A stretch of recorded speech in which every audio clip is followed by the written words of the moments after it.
Okay, so hey everybody, it's your boy Donnie, and that's Blaine somewhere there, and that's Kimberly Lamb somewhere else on the planet.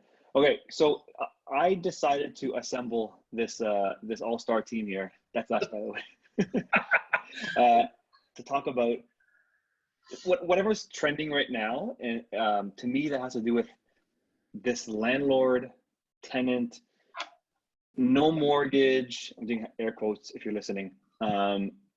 This whole thing that's out there in the stratosphere in around Toronto. So, okay, what has happened recently is we're seeing. This is what we know if you're just looking at headlines. You're coming across news articles saying, "Hey, the government's issuing opportunities for people to stop paying their mortgage. Amazing! Everybody should do it." So tenants are probably rightfully so saying, "Well, what the hell? How come I've got to pay rent if my landlord's not paying a mortgage? What's going on here?" On top of that, there's a property tax freeze. You don't have to pay your water bill, your waste bill, right, Blaine? I think it is the Yeah, waste. So all there's city stuff. so all city stuff. So there's abatements across the board, and tenants have now united around this and have come out with.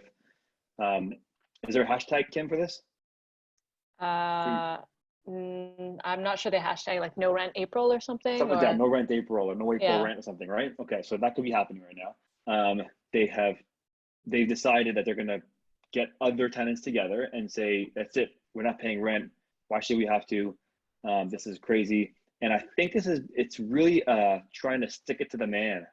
You know, like just the rich get richer and we're just sitting here renting and we're not gonna get, so I feel like there's I think we all feel like there's a misconception about what is going on and what is happening. They even graffitied on the Gardner by the OVO Center there, don't pay rent or whatever, no rent April, no April rent. Yeah. So it's becoming like mainstream now. And then of course Blog TO jumps on it, and I'm sure there's Toronto Life stuff about this and whatever. Okay, Blaine, I'll defer to you on this one. Sure. Defer. Can you just explain what is going on with the mortgage? Like, forget about the mortgage kind of thing, or like, how did that whole program work? Well, the government come up with from the banks. The banks are, from what I understand, if you call in, they will potentially defer your mortgage for a number of months. But what I've been reading today was, if you have any money in your bank account that they can see, or if you're still employed, they are going to turn you down. So the headlines are one thing, but I think reality is totally another thing. So that's my understanding from what I've read today, that people that are actually calling in or going into the branch are finding it more difficult than what they thought it was going to be.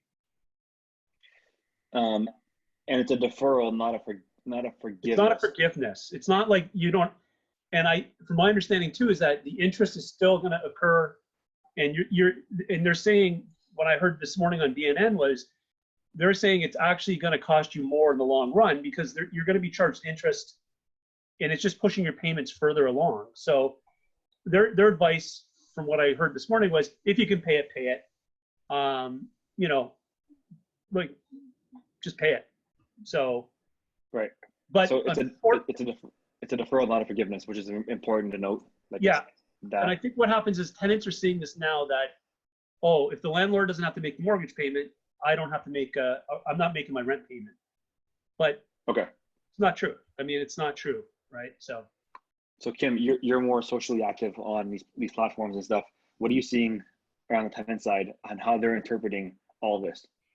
I'm seeing a mix. I mean, there are renters that are advocates for renters that are seeing it as they see landlords in a different light and in a more negative light. So they think of it as their right, as in they need to pay for their family or take care of their family or pay for their groceries. So that is a priority.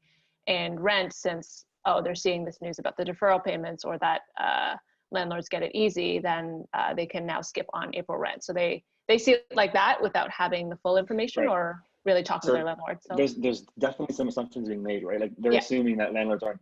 They're assuming that landlords are saying, yeah, and they're going to just shut down the mortgage altogether, and they just want to see the benefits of that as well. And if that was the case, I think that's fair. That's not the case though, and landlords are so. So Blaine's telling me something that I didn't even know. The fact that they have you have to, if you have money in the bank account, they can see that. They won't allow you to just decide not to pay it. Or if you still have a job and you can't prove it, you don't have a job, you may not get that as well. Yeah. When the program was first launched last week, everything's happening so fast. But when it was launched last week, they said it wouldn't apply to residences beyond your principal residence. So if you're a mom and pop landlord, not a big corporation, and you've got an income property, or if you're retired and you rely on your income property to help fund you, they're not going to just say, okay, well, you can just not pay mortgage anymore and still collect all those checks. That's not happening. And that is being lost somehow. Or the articles, that I wrote that I forwarded to you guys from BlogTO, Tenants Unite, all this kind of stuff. It really just further pushed the narrative that landlords are greedy and landlords are negative, this whole bad world. So I just, I've been talking to Blaine, I'm talking to everybody actually, just curious about their thoughts and what's going on. I'm a landlord a few times over, yes. I have clients, we have clients that are landlords, and so this is a pretty far-reaching implications if tenants decide they're not going to pay. And they're pretty dire. Like if you don't pay the tenant, you're not removed from the obligation. You still have to pay the rent. The fact that you're not paying it right now doesn't mean that you don't owe it. You're going to owe it. And when eventually the tide turns and that we are cleared up, if you didn't pay your rent and you're in arrears, yeah, you can't be evicted today because of eviction controls and all that right now. But the minute that's lifted, your landlord's going to probably apply for eviction, and then you might lose your home if you can't come up with all the money that you should have paid later on, like in one big sum. And if that happens, now you're homeless and you got to go somewhere else. And chances are, Kim, you see the rental market, more than I do. Rents are probably more expensive today than when these people first got in their apartments. Yeah, absolutely. So if they're gonna move somewhere else now, you increase your costs. So let's not be foolish and just jump on this train and say, don't pay your rent. There are implications to not paying rent, just like there are implications to me if I don't pay my mortgage. I might lose my house, and so that's a very strong motivator for me to make sure that I do what I got to do to pay this.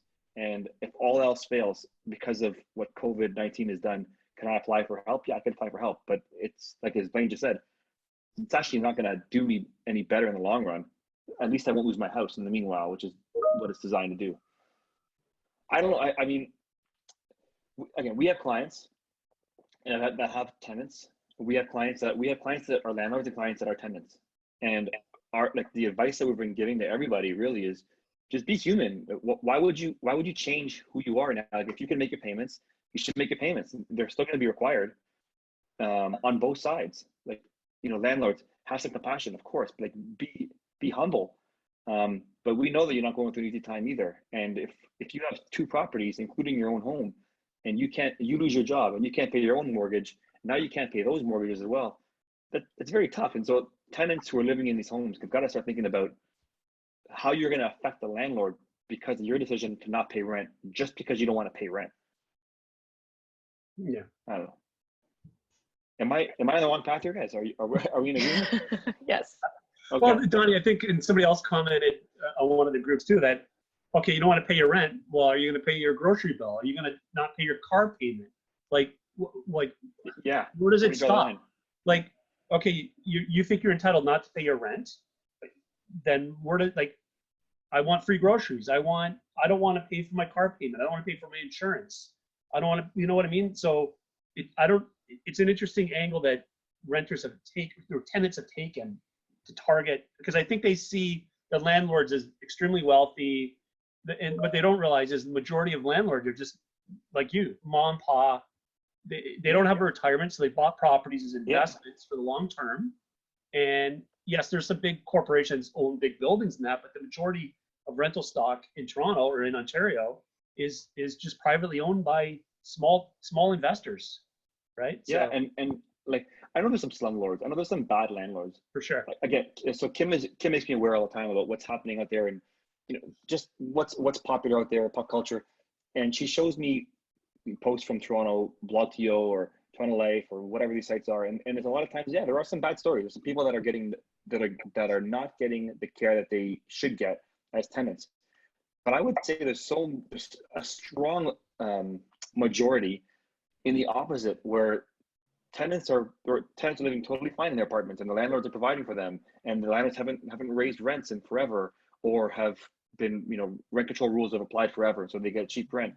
And I just feel like there's a small minority that are just so upset that, and they want to become activists, and they just want to just get out there and say stop paying or whatever, because they're taking out their own emotional negativity towards their landlord and imposing that on others. And I don't feel that I don't think that's fair. Some landlords are absolutely jerks for sure. Yeah. Like we've helped clients and we've seen places that are exactly that. But the vast majority are not like that. And so let's not paint the whole thing with a broad brush. Like that's not really fair. Just guys, if you can pay your rent, you pay your rent. And if you can't, don't be a jerk and just don't pay because you don't want to pay. Like, this is not a want issue. This is an obligation. Like there's a contract that you've signed with the landlord, and landlords, same thing. Like, you sign a contract with your tenant. Don't apply for this mortgage deferral program just because you want to have some better cash flow. You owe it to them to be honest as well. No one should take advantage of anybody in this world right now. Like I'll get through this and we'll be fine in a couple of months, I hope. But let's just get past this point, because this is not a time to take advantage of anybody. Anyway, any closing thoughts from you guys before I? No, and Donnie, I think just quickly, the one thing that you've done is reached out to your tenants, and I know some of the other investors we deal with have done the same thing. And you know what? First of all, it's just reaching out to say, hey guys, just checking in. Because a lot of these people they're just starting their careers, or they've got jobs that are, at the best of times it can be, right. let go at any time. So right. Just reaching out to them and showing that, hey, you know what, I'm just checking in, making sure everything's okay. And it's just being open about it. And, if they are going to have some issues paying, then it's better to know now. And maybe there can be something worked out than just hiding it. And then on the first of the month or whenever rent's due, you're going after them. Right. So, I mean, yeah. If I was a tenant and I knew that I couldn't make my rent payment, I'd be really scared, because, even though no evictions are going to happen right now, they will at some point. I mean, at some point you've got to pay. So I think just from a landlord standpoint, if you've got good communications with your tenants, I think it's key. I think and as a human, just reaching out and saying, hey, everything okay, guys? Well, right? I completely agree. Kim, you didn't know this. I've been on the phone today and I've been out with my kids today, but I got a call earlier.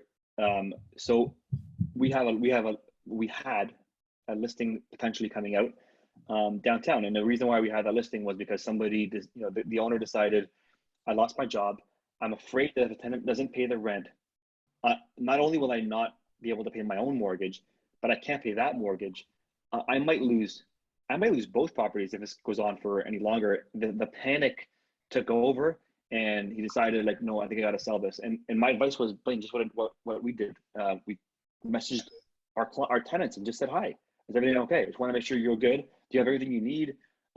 Just, remind you, like, I have obligations as well. I hope that you're going to be human as well, and do the same thing in return, and just honor your obligations.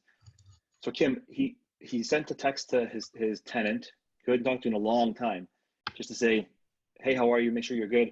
And then he wanted to ask, like, I just need to know, because I'm going crazy over here thinking about this. And maybe he didn't say that. Maybe he was a little more like cautious about how he delivered it. But he said something along the lines of, I just need, I'm just planning. Do you think you're going to make the rent? And if not, I just need to know, because I have to make decisions, like some very difficult decisions over here. And the guy could sense that he couldn't afford to not have him cover the rent. He didn't even ask, but the tenant offered to pay another $100 a month. First of all, guaranteed, there's no problem. I'm paying you on April 1st. It's going to happen. Don't worry about it. On top of that, if it helps, I'm okay to increase my rent $100 a month for the rest of this year.